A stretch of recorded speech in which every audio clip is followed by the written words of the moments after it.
maling teriak maling. Maling. Nah, gitu. Dan kita bisa jadi yang tadinya benar bisa salah. Jangan pernah takut untuk menyatakan kebenaran. Meskipun kebenaran itu sangat mahal harganya.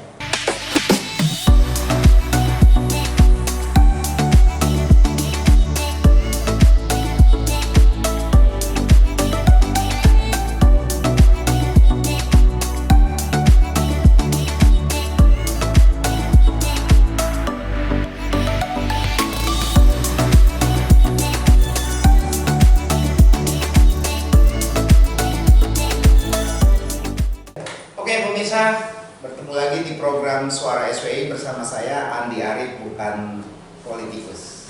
Oke, hari ini saya kedatangan, ini narasumber saya anggap orang besar. Agak grogi sebenarnya saat dikonfirmasi beliau mau datang. Tapi saya menganggap wah ini tantangan nih. Dan sesuai tagline saya bahwa Suara SWI program kan berani wawancara. Kalau ini orangnya benar-benar berani wawancara gitu kan. Tapi apa? Kita akan coba mengupas beberapa berita-berita yang menurut saya cukup menarik untuk dikupas. Nah, seperti biasa sebelum saya membahas dengan narasumber kita hari ini, kita coba seperti biasa saya harus mengecek dulu di searchingan Google. Kalau kita klik nama ini muncul apa sih? Pemirsa pasti tahu lah. Ini saya coba ketik dulu ya.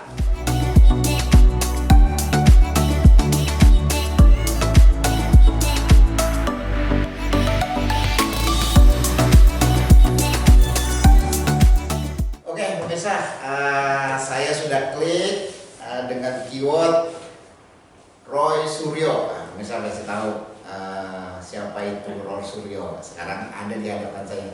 Apa kabar, Bang? Alhamdulillah baik, Mas Andi. Ya. Bang ya. Saya kalau Andi Arif yang satunya lah itu juga teman saya juga. Itu politikus. Makanya saya bilang saya bukan politikus.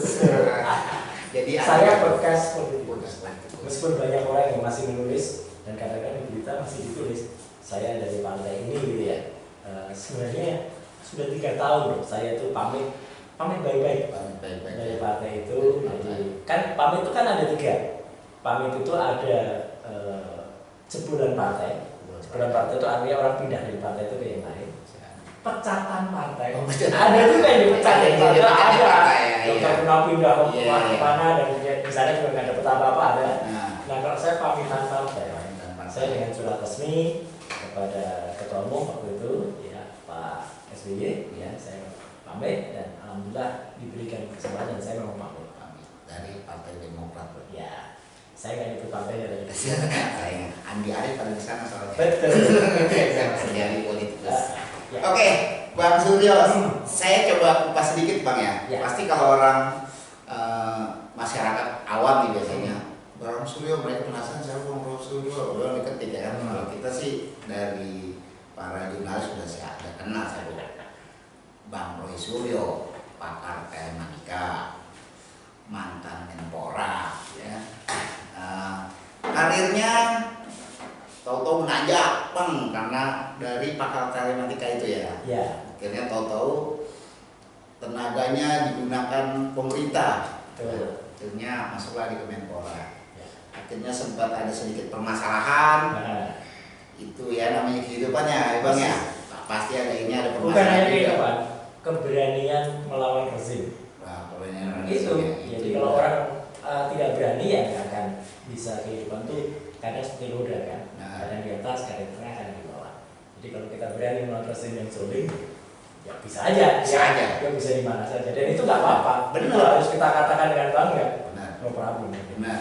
Membela kebenaran. Yes. Kebenaran. Nah, pemirsa, tuh sosok Bang Roy Suryo, ya kan? Sekarang Bang Roy Suryo ini sudah bangkit kembali, ya kan? Mau mungkin akan kembali pemikirannya, keahliannya yang masih dibutuhkan negara saat ini, gitu kan? Dengan kondisi sekarang yang berbagai permasalahannya, Bang Roy. Tapi Bang Roy sekarang sudah mulai eksis nih. Nah, sekarang nih saya mau tanya kegiatan dulu sebelum saya baca berita ini. Kalau ini berita pasti orang akan banyak baca. Paling saya akan melihat salah satu berita aja.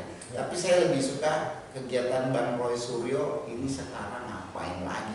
Yes. Jadi gini, terus terang meskipun sudah banyak saya katakan, banyak juga yang tadi saya sebut masih belum banyak mengerti, mengira saya itu masih di politik. Sama sekali sudah tidak. Ya. Saya sudah meninggalkan politik itu semenjak Super Semar. Super Semar itu kan surat perintah 11 Maret. Nah, jadi sebenarnya 11 Maret memang. Oh, surat 11 Maret Maret itu tahun 2020 ya. 3 tahun yang lalu saya mengajukan surat pengunduran diri. Jadi saya sudah pakai istilah Super Petro waktu itu, bukan Super Semar, tapi Super Petro. Surat pengunduran diri dari struktur dan semua organisasi partai. Ya, jadi saya waktu itu pamit. Dan kenapa? Karena saya hanya menyelesaikan satu tugas saja. Waktu itu ketika tadi sudah disebut, saya sempat mengemban amanah di Kementerian Pemuda dan Olahraga. Waktu itu saya ditawarin untuk diberikan doktor hasil. Kan banyak tuh, malah orang cari-cari doktor hasil. Nah, saya waktu itu ditawarin, diundang oleh kampus itu, tapi saya menolak. Ya, saya nggak mau kalau hanya diberi, mending saya sekolah beneran. Ya. Nah, jadi saya pamit itu untuk menyelesaikan studi sekolah. Dan itu yang saya lakukan sekarang. Jadi kalau sekarang ditanya kegiatan apa, ya saya sekolah lagi. Untuk mengejar gelar dokter. Ya, dan ya insya Allah sekarang tinggal penelitian, tinggal jalan. Ya, jadi moga-moga lah dalam waktu yang tidak terlalu lama, insya Allah akan selesai. Jadi ya kerjaan saya itu sekarang. Kuliah. Kuliah sudah enggak. Ya, ilmu dokternya itu ya. Terus kemudian ya datangi kawan-kawan, sahabat-sahabat seperti di SWI sekarang ini. Ya kan, ngobrol-ngobrol, tukar pikiran, kemudian memberikan analisis. Bang, ini udah masuk tahun politik nih. Ya. Dunia sosial media kita bakal kacau balau lagi. Karena seperti sebelum-sebelumnya kan, setiap tahun politik dunia sosial media kita tuh seperti kacau balau gitu kan. Bukan hanya kacau balau, sangat kacau. Sangat kacau. Nah, untuk prediksi dari seorang pakar, ini tahun besok nih gimana nih? Tahun ini malah kan sudah mulai nih. Memang gini, kenapa saya bilang sangat kacau? Karena saat ini memang seharusnya ada wasit yang adil, tapi tidak ada di sosial media. Ya. Bahkan tidak ada di sosial media, dalam kehidupan nyata juga tidak ada wasit yang adil. Kita bisa lihat kalau sesuatu dilakukan bahkan bukan kesalahan, bukan dari kelompok yang mungkin tidak sepakat dengan rezim sekarang, dengan mudah itu bisa dikenakan. Ya, sampai ke ya katakanlah bakal calon, ya, kan belum calon presiden, bakal calon. Mengemukakan analisis, mengemukakan statement saja, dan itu statement itu ilmiah, ada dasarnya. Itu aja dipolisikan, ya kan. Padahal yang lain mengumbar statement apapun bebas-bebas. Nah, apalagi di sosial media, yang mana orang sifat kebertanggungjawabannya itu tidak sama dengan dunia nyata. Di dunia nyata orang mungkin bisa hati-hati karena namanya jelas, orangnya ada. Tapi sosial media kan dengan mudahnya orang membuat akun palsu, orang membuat blog atau orang membuat akun Twitter atau Instagram yang tidak jelas namanya, kemudian dia mengumbar hoax. Nah, masalahnya adalah yang menentukan hoax dan tidaknya itu tidak netral. Itu masalahnya. Sehingga akhirnya saya bilang itu bisa sangat kacau. Tapi itulah yang terjadi sekarang di Indonesia saat ini. Jadi ya sudah, saya meskipun tidak lagi di ilmu politik ya, maksudnya tidak lagi menjadi kelompok, tapi saya tetap tidak akan berhenti untuk menyampaikan pesan-pesan kebenaran. Saya tetap tidak akan berhenti untuk mengkritisi. Kalau iya ya saya katakan iya, kalau tidak ya saya akan katakan tidak. Jadi ya maksud saya kita harus hati-hati, harus prihatin, karena itu yang sekarang lagi terjadi di Republik. Nah makanya kan sekarang sendiri kan sosial media kan sudah ada kaitan dengan hukum IT. Nah, bagaimana sih Mas saran Bang Suryo sendiri untuk masyarakat nanti di tahun politik ini mengantisipasi jangan sampai ada hal-hal. Ya terus terang memang sulit untuk masyarakat ketika berada dalam tangan yang tidak netral. Itu kata kuncinya. Karena apa? Undang-undang ini bisa posisikan ke kanan bisa diposisikan ke kiri dengan mudah, bisa dimanfaatkan atau dipergunakan dengan seenaknya oleh penguasa. Karena apa? Undang-undang ITE itu tadinya itu saya ikut membidangi itu, ya. Dan ketika itu awalnya adalah terpaksa dibuat dengan cepat karena waktu itu kita lagi ada pemilu di tahun 2004. Jadi waktu itu ada hacking, ya, ada peretasan terhadap situs KPU. Beberapa partai diubah-ubah pakai nama-nama lucu-lucu, nama-nama partai buah-buahan. Kita belum punya undang-undang karena waktu itu undang-undang dipakai ada undang-undang telekomunikasi nomor 36 tahun 99. Sedangkan hacking itu di luar ranah undang-undang telekomunikasi sebenarnya, tapi karena keterpaksaan akhirnya dipakai undang-undang telekomunikasi. Ya, dan waktu itu dikejar betul karena kita juga dikejar oleh kepentingan dunia ekonomi internasional. Kalau Indonesia tidak memiliki cyber law, tidak memiliki undang-undang yang bisa mengatur e-commerce, kita akan dikucilkan. Maka waktu itu undang-undang ITE dipercepat sehingga jadilah undang-undang ITE nomor 11 tahun 2008.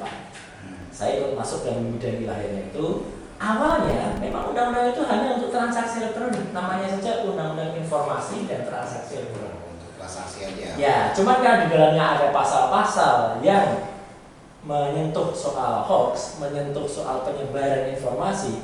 Nah, akhirnya itulah yang dipakai oleh orang-orang yang mempergunakan undang-undang itu. Kasus pemakaian undang-undang ini pertama kali kalau kita ingat kasus Prita Mulyansari. Ya, salah seorang yang mengkritik Rumah Sakit Omni Internasional Batavia. Dia melakukan kritik meskipun ya ada sedikit kesalahannya sebenarnya karena dia mengkritiknya itu dalam sebuah mailing list. Ya, jadi mailing list yang isinya banyak orang sehingga kritikan dia bisa kemudian menyebar kemana-mana. Tapi memang tidak layak Prita dihukum waktu itu. Jadi saya pun ikut membela Prita waktu itu. Nah, akhirnya ke belakang sekarang masyarakat awam pun yang tadi disampaikan itu bisa dipersalahkan sekarang. Ada berita apa, ibu-ibu ikut hanya menyebarkan ke teman-teman arisannya saja, sekarang bisa kena ITE. Dan makanya ya itulah yang terjadi. Ya sampai ironisnya apa? Ya saya pun juga kemarin dipersalahkan dengan undang-undang ITE. Mencoba difitnah dengan penistaan agama tidak kena. Ya, tidak ada artinya pelapornya pun tidak mewakili kelompok agama karena justru organisasi keagamaan terbesar di Buddha itu pun tidak melakukan protes, tapi ini hanya sekelompok kecil, ya oknum-oknum yang kemudian, tapi karena di bawah kekuasaan pemerintah itu di-create sedemikian rupa sehingga jadilah. Tapi itu pun juga akhirnya kan bingung sendiri mau dikenakan pasal yang mana, ada 3 pasal sebenarnya tiga nggak kena semua, tapi dipaksakan dan ya alhamdulillah lah. Kalau saya sih tidak pernah mau kompromi, jadi ada yang mengatakan nanti bisa bersyarat, bisa begini, enggak. Saya tegar, saya tantangin saja, saya jalani saja, dan saya ingin juga ke masyarakat. Jadi artinya siapapun bisa kena, termasuk pembuat undang-undangnya pun bisa kena. Buat undang-undang. Iya, tapi nggak apa-apa. Ini akan diingat oleh sejarah bahwa undang-undang ITE pun ya bisa dipakai oleh rezim yang zalim ini. Ya, untuk kemudian digunakan untuk mencederai siapapun. Ya, dan itu yang terjadi. Jadi semua milik kekuasaan intinya. Ya, Mas ada yang bilang gitu, ya gitu. Tapi saya memang hanya bilang bahwa di saat yang sangat tidak netral sekarang ini memang orang harus banyak berhati-hati. Ada waktunya untuk standby, ada waktunya untuk tiarap, ada waktunya untuk ngomong, ada waktunya untuk berteriak keras. Ada waktunya untuk memukul juga nantinya. Tapi semuanya sebaiknya diperhitungkan dengan baik-baik. Tapi saya juga percaya, saya selalu mengatakan istilah yang kalau di googling selalu akan ketemu istilah itu di saya. Gusti Allah boten sari. Tuhan itu tidak tidur. Ya, nggak apa-apa, orang bisa saja kalah di tengah-tengah seperti roda tadi ya.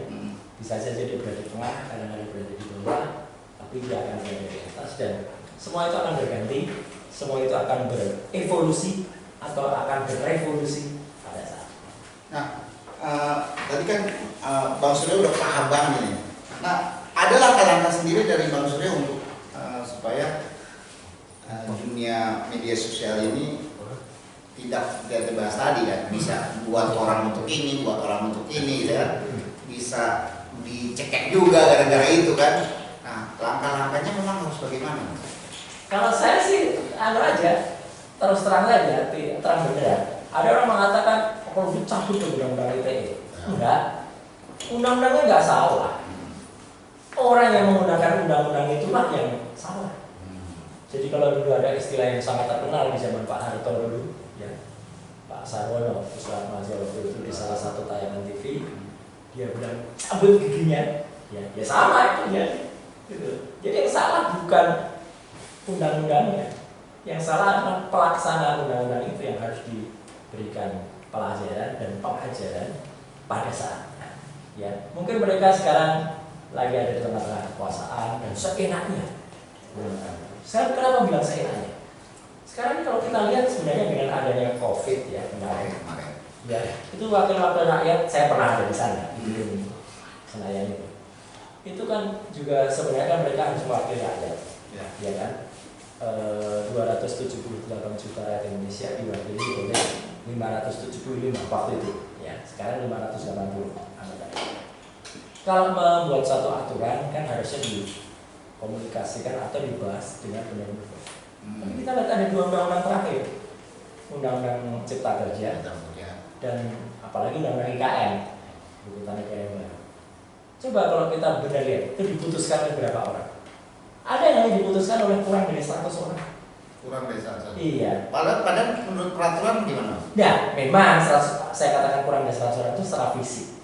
Aturannya memang bisa ditelikung karena kan waktu itu COVID, jadi boleh online. Tapi kan kita tahu orang online itu siapa yang memastikan dia ada di depan komputer atau di depan gadgetnya. Bisa juga cuma staffnya yang hidupin, karena di situ kan hanya akunnya yang hidup. Dan jangankan online, offline saja, hadir di tengah-tengah DPR saja. Kalau misalnya ada ketidaksetujuan dia protes. Kalau zaman saya awal masuk DPR tahun 2009, 2014 itu protes, kita bisa beneran sekarang muncul suara kita. Interupsi ketua gitu langsung muncul. Sekarang enggak, protes ya hanya nyala-nyala di depan pimpinan DPR langsung dimatiin. Bisa. Iya. Ngomong saja bisa dimatiin, apalagi harus pakai waiting. Nah, jadi itulah yang terjadi saat ini. Jadi artinya memang situasi sangat tidak kondusif. Itulah makanya saya memang tidak perlu masuk lagi ke dunia politik sekarang. Tapi kita bisa mengkritis di luar dan saya memang tidak maju lagi di tahun ini. Karena apa? Karena menurut saya ya ngapain juga maju di tengah-tengah sistem yang menurut saya akan ramai itu ya nanti. Bahkan sekarang semua orang juga lagi milih. Apakah MK nanti juga akan memutuskan sistemnya proporsional tertutup atau tertutup? Itu kan masih barusan kan kontroversial juga. KPK yang tadinya 4 tahun tiba-tiba diperpanjang jadi 5 tahun. Nanti akan juga putusan juga mungkin akan ditunggu-tunggu orang atau kontroversial apa enggak?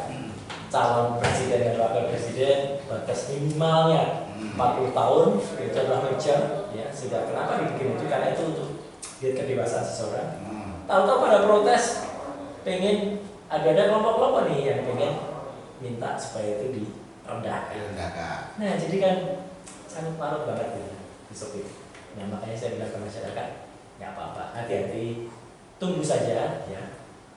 Meskipun saya tidak menggunakan istilah yang banyak juga digunakan atau lagi digunakan oleh seseorang, yaitu sudah saatnya atau wisuayai ya gitu. Tapi ya memang semua itu ada waktunya, ada periodenya. Ketika seseorang itu tidak mungkin dia berada 2 tahun terus. Pak Harto saja tidak ada yang nyangka ya. Tahun 1998 itu setelah 32 tahun apalagi yang baru beberapa tahun, dan dia lagi membuat hubungan segala cara at any cost ya. Tapi sekarang Gusti Allah tidak saleh, Tuhan itu tidak tidur, pasti semua akan ada. Berarti masyarakat benar-benar harus memperhatikan benar-benar ya, tidak hanya ikut-ikutan gitu ya. Jangan ikutan, tapi fokus kita memperhatikan juga. Tapi jangan juga tidak berani. Iya. Saya tidak mengajukan masyarakat sudah takut, nggak berani ngomong, enggak, tetap ada masanya. Kita berani, harus tetap berani berbicara, meskipun keberanian berbicara itu apa? Itu pemirsa tadi udah jelasin ya sama Bang Suryo ya kan, tentang carut marut akan terus ya kan saat di tahun politik ini atau akan berjalan ya slow aja gitu ya. Tapi kita tunggu aja. Sebentar lagi kan ini sudah mulai ya. Ini sudah mulai ada namanya ini adalah. Iya, bahkan sampai saya mengatakan daripada kita keluarkan biaya yang sangat mahal untuk pemilu sampai ratusan triliun, udah dibikinkan SK aja gitu kan. Menurut saya ini sudah selesai gitu kan. Ya kalau saya sih tidak sampai skeptis itu. Semoga masih tetap ada jalan baik ya.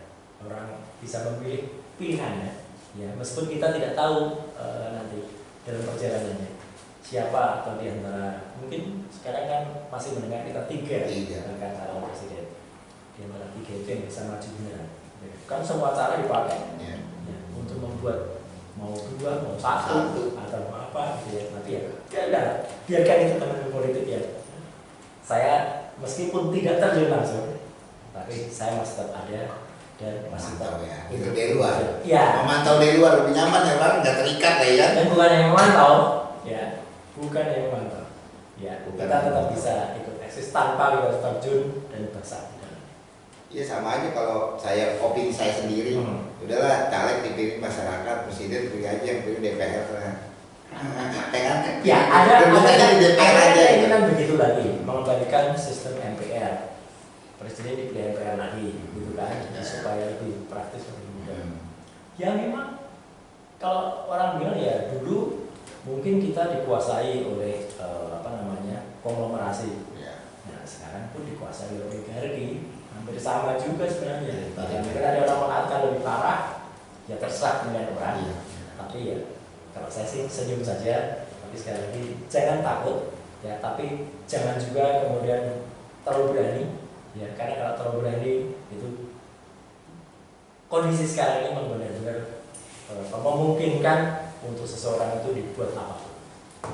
Oke Mas, kalau bicara masalah tuh tadi kita udah bicara masalah untuk ini negara ini luas ya. Aku mau persempit aja nih, bicara sebagai seorang pakar mewakili profesi kita nih, para jurnalis.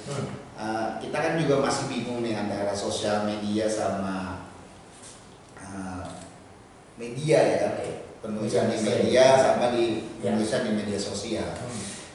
Faktanya adalah memang kita tidak bisa memungkiri juga di era digital saat ini memang perubahan di jurnalis pun terjadi. Pasti. Dulu kita kan kalau era-era kita dulu kalau kita udah kerja di sini, besok kita harus kerja di media ini, bisa kita harus karena semuanya kan sulit dulu. Kalau sekarang kan teman-teman yang sudah pensiun, yang belum pensiun, yang dipecat, yang mengundurkan diri, mereka masih bisa menjalani profesi dengan mendirikan media-media online kan. Nah, terus ada dikaitkan juga akhirnya ketemu sama sosial media YouTube gitu kan, akhirnya Facebook, ya mereka berprofesinya di situ Mas. Nah, yang kadang kita bingung adalah ini apakah ini hasil jurnalistik atau hasil sosial media gitu. Nah tuntutannya ini begini. Ini saya mau tanya ke pakarnya langsung, mumpung pakarnya di sini, biar teman-teman jurnalis juga yang nonton saat ini, teman-teman saya di luar sana akan tahu gitu. Jadi mereka untuk berani maju atau nahan dalam. Betul. Pertanyaan luar biasa menarik ya, dan luar biasa bagus. Sekarang tuh semua memang terjadi revolusi. Tidak bisa dipungkiri perubahan sifat dari seorang jurnalis saat ini itu juga dipengaruhi oleh perubahan teknologi. Dulu seorang jurnalis memang harus memiliki profesi atau harus memiliki kepandaian tertentu, kepiawaian. Misalnya dia harus pintar nulis dan itu ada pendidikannya, dia asal nulis. Kalau dia menghasilkan fotografi itu juga harus belajar bagaimana cara memotret dengan baik ya. Apakah kamera foto pakai orang punya analog, kalau saya menyebutnya dengan kamera masih film waktu itu, kamera video itu juga begitu. Bahkan dulu prosesnya sangat tidak mudah ya gitu. Foto dicuci dulu, dicetak dulu, dan semua itu ada filternya. Perbedaannya di situ. Dulu semua ada filternya. Kita menulis pun tidak semudah itu saja tayang atau dicetak. Karena semua harus melalui editor, nanti ada kebijakan, ada redpel, ada penanggung jawabnya, baru dia tayang. Jadi memang seseorang tidak mudah untuk kemudian bisa tiba-tiba viral atau bahasanya. Nah, semua itu terevolusi dengan sangat cepat. Menulis dulu misalnya harus punya kepandaian untuk mengetik, ataupun kalau menulis tangan harus bagus, atau menggunakan komputer harus belajar, kemudian mengirim, bahkan mengirimnya dulu nggak bisa langsung, harus mengirim pakai surat dan sebagainya. Foto pun juga bisa. Sekarang semua mau terevolusi. Orang ngeteknya juga bisa di ponsel dengan cepat di gadget. Motretnya pun bisa di kamera di handphone. Kamera di handphone juga hasilnya juga sekarang bagus. Ya. Kalau jelek bisa diedit, nanti gampang pakai Photoshop. Demikian pula dengan film. Ya orang juga bisa merekamnya. Sekarang kan teman-teman jurnalis banyak yang tidak perlu lagi membawa kamera besar ya. Dulu kamera besar, kemudian dipersempit dengan orang mengistilahnya kamera setrika, gitu kan, setrikaan itu, kamera midi. Akhirnya sekarang pakai handphone semua. Dan ini yang membuat kemudian etika pun juga di leapfrog, ada loncatan kata dalam etika. Kenapa? Karena saking canggihnya teknologi, kebutuhan orang untuk mendengarkan yang instan itu kemudian makin dibutuhkan. Jadi kalau dulu itu ya yang penting berita itu akurat ya. Orang juga masyarakat dulu menganggap terlambat sehari nggak masalah. Berita hari ini baru tayang besok nggak masalah. Sekarang enggak memang. Sekarang kalau jurnalis itu membuat berita tidak kemudian langsung segera tayang, udah ditinggalin dia. Terlambat ini turun. Wah, masa kemarin baru disiarkan sekarang. Nah, akibatnya apa? Itulah banyak kemudian yang terloncati. Sekarang seorang jurnalis harus kemudian menjadi editor juga, harus menjadi pelaksana juga, bahkan tidak sempat juga seorang yang ada di redaksi kemudian ikut mengoreksi itu karena dikejar oleh waktu. Akibatnya akurasi menjadi kemudian banyak ditinggalkan.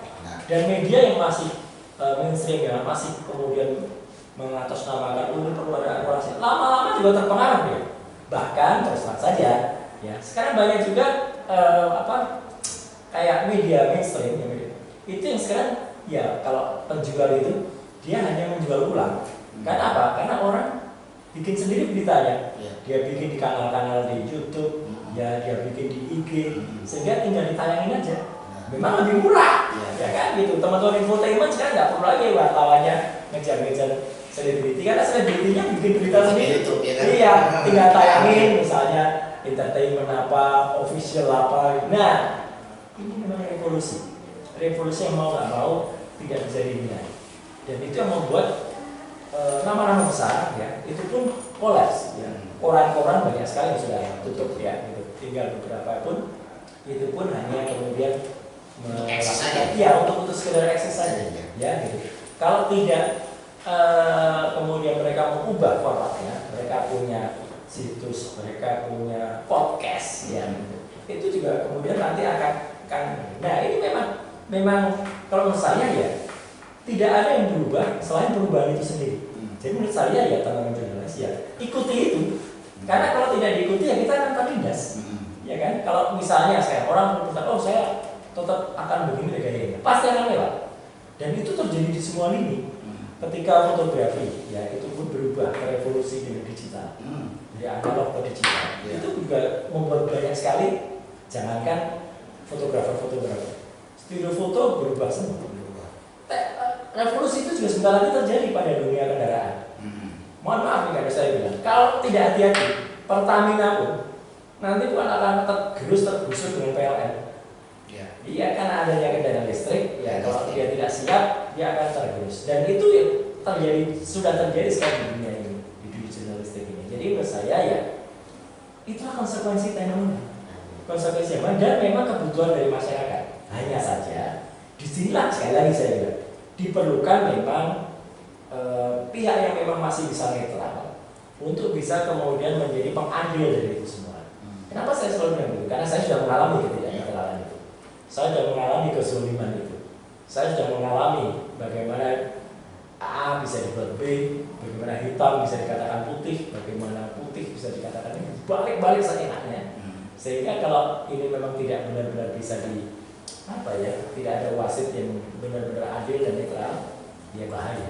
Karena orang dengan mudahnya sekarang, misalnya kita tiap hari nontonnya TV mainstream, tapi kita sama saja sebenarnya kita nonton YouTube juga sekarang. Iya, karena dia ada tinggal menyiarkan dari masukan dari dari sosial media, dari masyarakat gitu. Nah, orang juga memang kita tidak harus kemudian mundur ke belakang setbacknya, tapi kita harus sampaikan juga memang harus ada etika jurnalistiknya.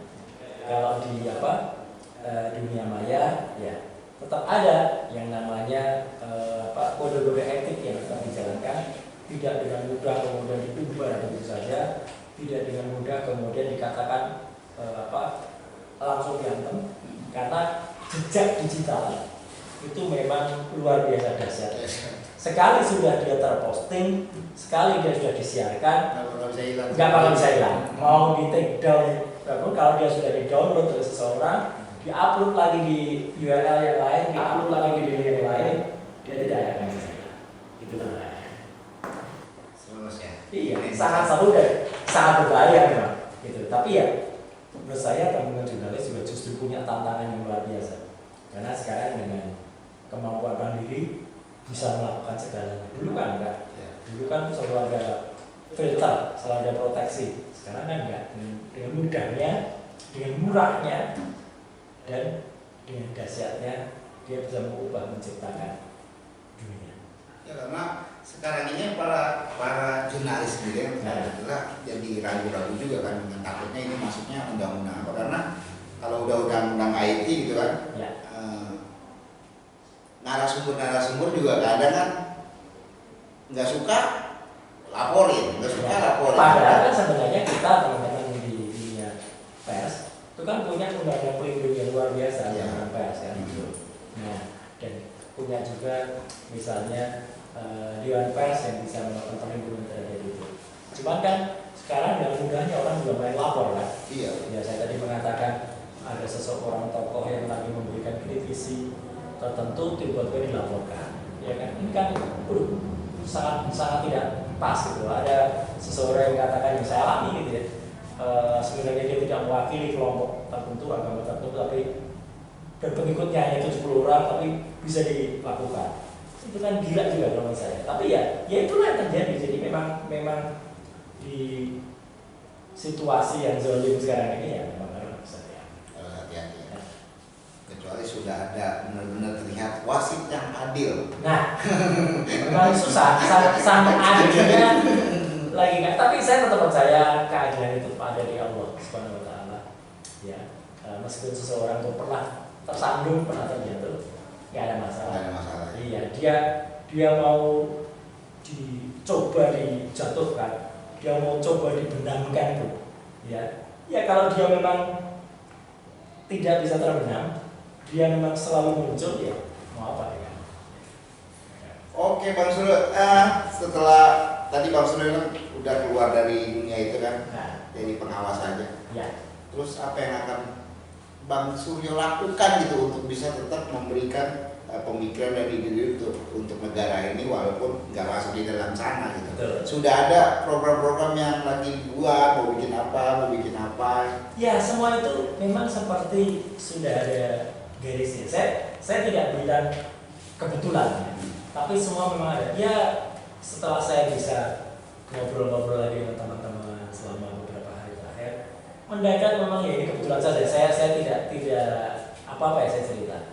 Tiba-tiba ada case yang cukup menyentak di dalam masyarakat karena lagi-lagi ada video viral yang tidak senonoh saya bilang. Dan memang sangat tidak senonoh, sangat vulgar menurut saya. Video berdurasi 47 detik itu memang sangat tidak pas ditayangkan dan sangat tidak pas pertontonnya.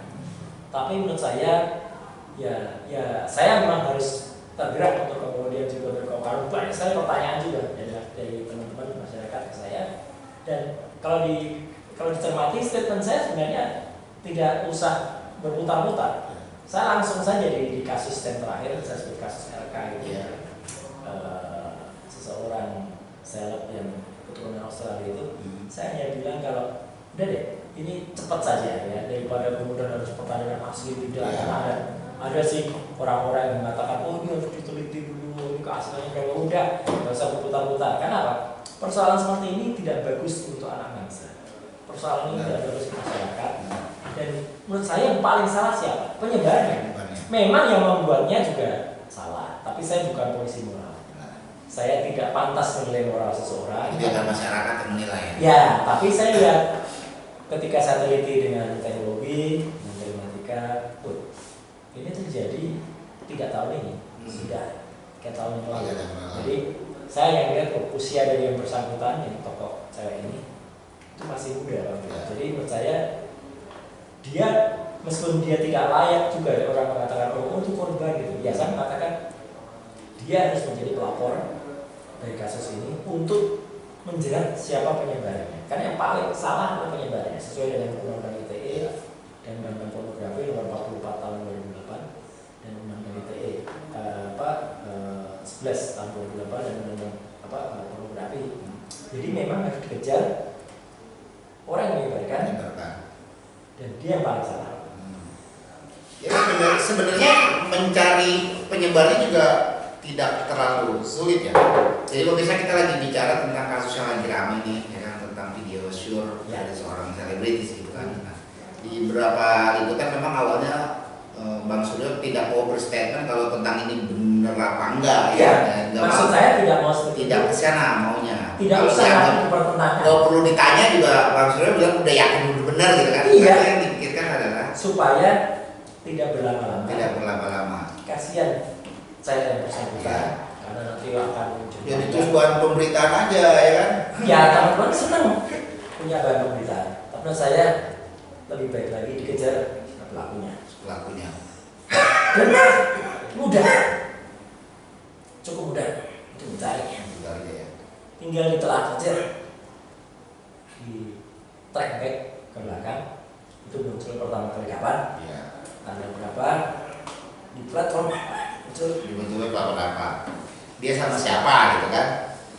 Ya kalau itu mencari pelakunya, kalau itu lihat timestamp-nya, waktu kejadiannya dulu kapan, dan kemudian sekarang lihat yang posting pertama siapa, dan dari situ saya sangat yakin aparat kita punya segala sumber daya dan teknologi cyber kita mampu melakukan itu cepat sekali kok mencari kayak gitu kalau mau. Tapi kan kadang-kadang mereka juga nunggu ini belum ada laporan. Ya makanya saya sarankan si RK silakan lapor, jangan malah kemudian dia tidak jawab atau bersembunyi. Itu tidak akan menguntungkan bagi dia. Jadi lebih penting seperti kasus-kasus yang pernah saya tangani waktu itu ya, ada Ariel, ada Namaya, kemudian ya saya sebut nama karena itu sudah inkrah. Kemudian kasus yang terakhir ada Gisel dan Nobu gitu. Yang ini kan RK ini kan ibaratnya dia menjadi orang yang sangat dirugikan. Meskipun perbuatan dia itu sekali lagi saya tidak dibenarkan, sangat tidak dibenarkan dan sangat vulgar. Ya dibandingkan dengan video yang lain ini cukup vulgar. Ya, tapi kan ya itu persoalan hukum, persoalan yang lain, persoalan norma etika yang lain. Tapi menurut saya dari sisi teknologi mudah sebenarnya dikejar. Tapi kalau untuk pembelajaran sebenarnya memang ini harus tuntas ya. Harus tuntas, harus ada yang dihukum biar gini lah. Anak-anak muda sekarang gitu kan dengan zaman teknologi kan sangat rawan hal seperti itu. Kalau misalnya tidak ada sesuatu tindakan juga kan nanti mereka menganggap nah ini jadi rusak di semuanya gitu. Meskipun kata-kata harus ada yang dihukum itu terserah pengadilan. Iya, pengadilan nantinya. Tapi saya ada sanksi, tetap harus ada sanksi ya. Memang harus ada koreksi terhadap kelakuan atau terhadap tingkah pola semacamnya. Soalnya kalau tidak nanti orang dengan mudahnya itu kemudian ya ini dengan satu kasus misalnya norma asusila ya. Tapi dengan mudah nanti juga bisa terjadi pada kasus yang lain kalau ada seseorang misalnya memfitnah orang lain atau menyatakan itu kan sekarang kan sering banget kayak gitu. Orang menuduh A, dengan mudahnya dia bilang oh enggak itu, atau dengan mudahnya dia bilang saya itu cuma kok test case saja gitu. Atau misalnya ada gambar apa dikatakan oh ini cuma dibalik. Padahal itu salah, nggak dibalik gitu kan. Kan orang juga dengan mudahnya bisa kayak gitu. Tapi ya tergantung juga pengadilannya. Kalau pengadilannya yang tidak adil, ya repot. Ya kasus-kasus memang banyak, sama juga seperti kayak kasus-kasus orang melaporkan selebriti kan sekarang banyak juga yang melaporkan netizen gitu kan, ya melaporkan netizen ya. Sebenarnya kalau dari sisi Bang Suryo melihatnya permasalahan sebenarnya salah siapa? Salah kenapa posting terus ada orang komentar, atau kenapa komentar udah diposting orang, itu salahnya yang sebenarnya yang mana tuh yang harus dibenerin, Mas? Ya, kita tidak bisa mengatakan 100% oh ini yang salah A, ini yang salah B kan. Karena apa? Karena pengadilannya juga salah. Jadi repot memang. Jadi ya memang orang hati-hati, kalau kata kunci saya gitu ya, hati-hati, tapi juga tidak seenaknya juga kemudian membuat melakukan hal-hal yang tidak pada tempatnya. Karena juga komentar itu bisa jadi komentar itu memang, nah ini repot lagi, komentar saya juga bisa dibuat pesanan. Komentar pesanan seseorang, ya jangankan komentar, survei saja bisa dibuat pesanan gitu ya. Jadi ya apapun repot kalau sekarang. Tapi ya sekali lagi tidak harus kita terus diam. Saya sama sekali tidak menyarankan, wah kalau gitu kita harus diam ya Bang, harus membiarkan. Enggak, jangan membiarkan, jangan diam. Melakukan sesuatu kalau kita beropini tapi faktanya benar, ngapain takut gitu. Persis, cuman memang ya sekarang ini repotnya kita benar, kalau kita tidak punya background dasar ilmu yang kuat juga, ya bisa juga sekarang orang kan bisa juga teriak maling teriak maling. Nah, dan kita bisa jadi yang tanya benar bisa salah. Jadi ya memang semua harus perlu perhatian, tapi jangan pernah takut untuk menyatakan kebenaran. Meskipun kebenaran itu sangat mahal harganya, ya, dan itu harus dilalui, tapi tetap perjuangan itu tetap ada nilainya. Siap. Oke pemirsa, itulah tadi ya, udah dengar ulasan dari seorang pakar telematika, kan, Bang Roy Suryo, bersosial media bagaimana, kan, kita harus bagaimana dalam menghadapi era sekarang, perubahan era dari yang dulu biasa saja, sekarang teknologi luar biasa. Tapi terima kasih Mas Bang Suryo, ya. Bang Roy Suryo hari ini sudah hadir ke saya, sangat bangga banget nih.